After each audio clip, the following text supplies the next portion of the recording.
নৈহাটিতে একাধিক বাংলাদেশির বাস। 2014 সালে বাংলাদেশ থেকে অনুপ্রবেশ, তারপর নৈহাটির মামুদপুরে আস্তানা গেড়েছেন লিটন দাস। লিটনের কাছে দু দেশের ভোটার কার্ড রয়েছে, দু দেশের সম্পত্তি রয়েছে, সম্পত্তি বাঁচাতে দু দেশেই বসবাস করছেন লিটন। কথা বলবো অরুণের সঙ্গে।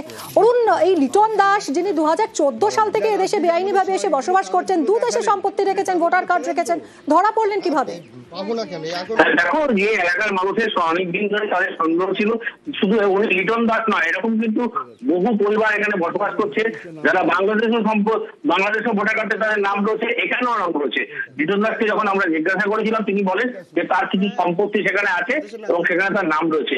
এখানে এসে কিন্তু যে মামুদপুর গ্রাম পঞ্চায়েত আছে, সেই গ্রাম পঞ্চায়েতের সহযোগিতায় কিন্তু তিনি আধার কার্ড, প্যান, সমস্ত কিছু তিনি এদেশের নথিও তিনি বানিয়েছিলেন। তিনি বলছেন যে বাংলাদেশের সম্পত্তি রক্ষা করার জন্য বাংলাদেশে যান, তখন সেই কার্ড ব্যবহার করেন, আবার এদেশে যখন আসেন তখন ভারতীয় আমাদের কার্ড, সেই কার্ড ব্যবহার করেন। এই নিয়ে কিন্তু শুরু হয়েছে চাপানোতন, রাজনৈতিক চাপানোতন।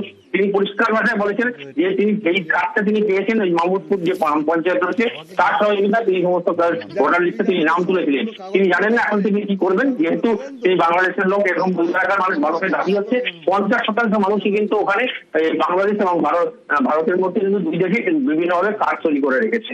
এই নিয়ে কিন্তু চাপানোতন তৈরি করেছে বিজেপি যিনি রয়েছেন প্রিয়াঙ্ক বাজে, তিনি বলেন যে যারা বাঙালি মুসলিম এবং হিন্দু আছে তারা এখানে সিআইয়ের মাধ্যমে যেমন করা হয় সেভাবে তাদের নাগরিকত্ব দেওয়া হবে, কিন্তু দুই দেশের নাগরিক কার্ড কি করে থাকলে এই নিয়ে কিন্তু প্রশ্ন সৃষ্টি হয়েছে।